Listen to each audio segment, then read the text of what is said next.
Assalamualaikum students, how are you? I hope all of you are fine and welcome to my YouTube channel English with Lucky. So today's our topic is about tenses and we discuss about past continuous tense. Past continuous tense को उर्दू में अगर कहा जाए तो हम कहेंगे fail माजी जारी। इंग्लिश में अगर इसकी डेफिनेशन की जाए पास्ट कंटिन्यूस टेंस की तो past continuous tense is used to donate an action which was going on at some point in the past.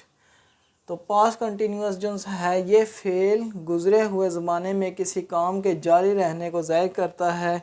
ठीक है, तो किसी काम के जारी रहने को गुज़रे हुए ज़माने में क्या कहा जाता है? Past continuous tense.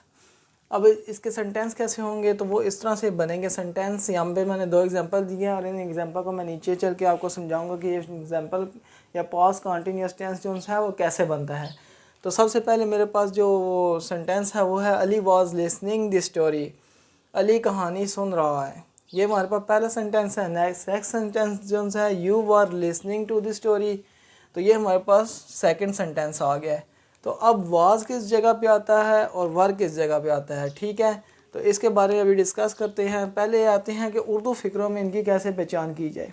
ठीक है, उर्दू फ़िक्रे में जब पास्ट कंटिन्यूस टेंस आएगा तो पास्ट कंटिन्यूस टेंस को हम इंग्लिश में कैसे कन्वर्ट करेंगे और कब कन्वर्ट करेंगे, हमें कैसे पता चलेगा कि ये फ़िक्रा जो है उर्दू में अगर ये सेंटेंस है तो हम इंग्लिश में इसको पैसे पास्ट कंटिन्यूस टेंस में कन्वर्ट करेंगे।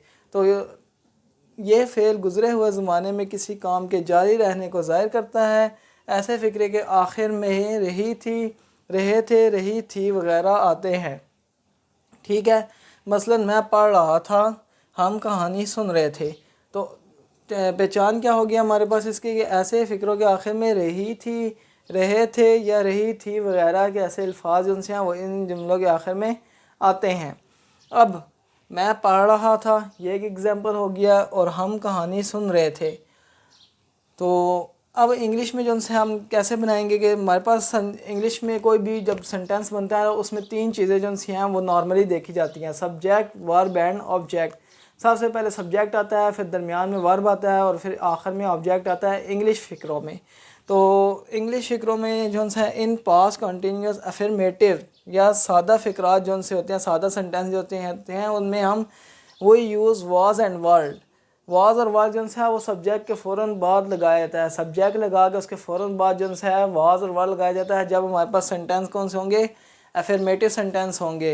And first form of the verb, और वर्ब की पहली फॉर्म लगाई जाती है विद आई एन जी के साथ। फ़ेल माजी में वाज और वर्ब के बाद फ़ेल की पहली फॉर्म के साथ आई.एन.जी लगाते हैं। तो सब्जेक्ट लगा के फ़ौरन बाद वाज या वर्ब और फिर क्या लगाते हैं? हम ऑब्जेक्ट लगाते हैं। तो वाज कब लगाया जाएगा और वर्ब कब लगाया जाएगा? वाज जो है वो लगाया जाएगा अगर हमारे पास आता है ही, शी, इट और सिंगुलर नाउन। अगर हमारे पास ही, शी, इट और सिंगुलर नाउन आते हैं तो हम क्या यूज़ करेंगे? हम वाज यूज़ करेंगे। हम सेंटेंस में वाज यूज़ करेंगे। और वर्ब कब यूज़ करेंगे? वाज हम यूज़ करेंगे जब हमारे पास क्या आएंगे? ही, शी, इट और सिंगुलर नाउन। और वर्ब हम तब यूज़ करेंगे जब हमारे पास क्या आएंगे? I, we, you, they and plural noun. ठीक है, जब हमारे पास ये सब आएंगे I, we, you, they and plural noun, जब भी हमारे पास आएंगे तो हम क्या यूज़ करेंगे? वर यूज़ करेंगे। तो ये हमारे पास जो है डिफरेंस है कि ये हमका वाज कब यूज़ करेंगे और वर कब यूज़ करेंगे। तो नीचे अब मैंने इनके जो है दो सेंटेंस भी बनाए हुए हैं। तो उर्दू में अगर आ जाए कि वो फूल तोड़ रहा है तो अब हम इसको कैसे कन्वर्ट करेंगे इंग्लिश में, तो ये मैंने लिख दिया है ही जो है सब्जेक्ट है, सब्जेक्ट के फ़ौरन बाद मैंने क्या लगा दिया? वाज लगा दिया। He was plucking the flower. Plucking verb के फ़ौरन साथ क्या आ जाए? First form of the verb के साथ आई.एन.जी का इजाफा कर दिया है। इसी तरह ही वर्ब वाला मैंने सेंटेंस यूज़ किया है कि उर्दू में वर्ब वाला सेंटेंस आता है औरतें। ढेर सारी औरतें हैं तो हमारे पास औरतें कपड़े सी रही हैं। तो अब हमारे पास क्या होगा? Women were swing the clothes. तो वुमेन जो है वो जमा आ गई है, प्लूरल नाउन आ गया। प्लूरल नाउन के साथ मैंने आपको बताया है कि हम क्या लगाते हैं? वर लगाते हैं। Women were swing the clothes. ये हमारे पास है बिल्कुल नॉर्मल सेंटेंस। अब हम आते हैं नेगेटिव सेंटेंस और इंटरोगेटिव सेंटेंस की तरफ। पहले हम नेगेटिव सेंटेंस बना लेंगे, फिर हम उसके बाद चलते हैं इंटरोगेटिव सेंटेंस की तरफ। सो स्टूडेंट्स, अब हम past continuous tense in the form of negative sentence को जो है डिस्कस करेंगे। तो इसकी डेफिनेशन वैसे ही है जैसे कि पहले पास्ट कंटिन्यूअस टेंस की अफर्मेटिव सेंटेंस की डेफिनेशन थी, जो कि है past continuous tense is used to denote an action which was going on at some point is this in the past.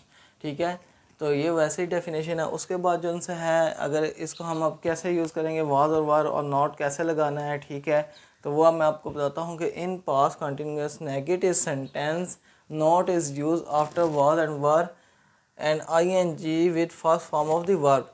तो नॉट जो है वो वाज और वर के फ़ौरन बाद जो है वो हमने क्या लगाना है, नॉट लगा देना है, और फिर first form of the verb के साथ क्या लगा देना है, हमने ing लगा देना है। फ़ेल माजी जारी में नहीं का लफ्ज़ इस्तेमाल करने से फ़िक्रा मनफी बन जाता है, मनफी या नेगेटिव फ़िक्रा जो है वो बन जाता है। इसकी उर्दू में जो है ऐसा डिफ़ाइन कर लेंगे। और अब मैंने दो सेंटेंस आपके सामने लिखे हुए हैं। सबसे पहले सेंटेंस है उमर वक्त ज़ाया नहीं कर रहा था। तो Umar was not wasting the time, Umar आ गया, उमर के फ़ौरन बाद जो है वो पास्ट कंटिन्यूअस टेंस के लिए हमने वाज लगा दिया, वाज के फ़ौरन बाद हमने नॉट लगाया है क्योंकि फ़िक्रा जो है वो मनफी है। नॉट के बाद वेस्टिंग, ठीक है, वेस्टिंग ing इसके साथ लगा दिया द टाइम। उमर वक्त ज़ाया नहीं कर रहा है, हम बेकार नहीं बैठे हुए थे, वही वर नॉट सिटिंग आइडल। सो वही हमने लगा दिया उसके फ़ौरन बाद वर, क्योंकि हमारे पास प्लूरल नाउन थे। तो प्लूरल नाउन के साथ मैंने आपको पहले बताया हुआ है कि आई वी यू दे के साथ हमने वर लगाना है, और ही शी इट के साथ हमने वाज लगाना है। तो हमने वही के फ़ौरन बाद वर लगाया, वर के फ़ौरन बाद हमने नॉट लगा दिया क्योंकि फ़िक्रा जो सा था वो नेगेटिव था। और इसके बाद सिटिंग SITTING, सिटिंग ING का इजाफा कर दिया। आइडल जो सा बेकार हम कहते हैं। तो ये जो सा हमारे पास वर्ब के बाद जो सा ऑब्जेक्ट आ गया है। सो ये हमारे सेंटेंस जो है नेगेटिव हो गया। अब हम चलते हैं अपने इंटरोगेटिव सेंटेंस की तरफ। फ्रेंड्स, हम आ गए हैं इंटरोगेटिव सेंटेंस की तरफ। पास्ट कॉन्टिन्यूस टेंस के हम जो है इंटरोगेटिव सेंटेंस करेंगे। तो सबसे पहले उसकी डेफिनेशन आती है। तो इंटरोगेटिव सेंटेंस के लिए भी डेफिनेशन वही है। Past continuous tense is used to denote an action which was going on at some point in the past। ठीक है, तो ये इसकी डेफिनेशन वही है जो पास्ट कंटिन्यूस की अफर्मेटिव सेंटेंस के लिए थी। अब इसकी जो है आगे फॉर्म कैसे बनाएंगे या इसके सेंटेंस हम कैसे बनाएंगे और उसमें क्या लगाएंगे। तो interrogative sentence in past continuous interrogative sentences was and were is used before subject when this sentence is started। फ़िक्रा जैसे शुरू होने वाला होगा तो इंटरोगेटिव सेंटेंस में वाज और वर सब्जेक्ट से पहले लगा दिया जाएगा। वाज और वर जो है सब्जेक्ट में पहले लगाने से फ़िक्रा सेंटेंस जो है वो इंटरोगेटिव सेंटेंस बन जाता है, और सबसे आखिर में जो है वो क्वेश्चन मार्क लगाते हैं। अब अगर उर्दू में इसको मैं डिफ़ाइन करूँ तो मैं ये कह सकूँगा कि फ़ेल माजी में वाज और वर फ़िक्रे के शुरू में लगाने से फ़िक्रा सवालिया बन जाता है। फ़िक्रा सवालिया तब बनता है जब वाज और वर जो है वो फ़िक्रे के शुरू में लगा दिया जाए, तो वो इंटरोगेटिव सेंटेंस या सवालिया फ़िक्रा बन जाता है। अब यहाँ पे हमारे पास एक एग्जांपल है, क्या वो फूल तोड़ रहा है। तो इसमें हमने सबसे पहले वाज जो है वो शुरू में लगा दिया है, वाज के फ़ौरन बाद सब्जेक्ट लगाया है। Was he plucking, first form of the verb के साथ ing हमने लगाया है।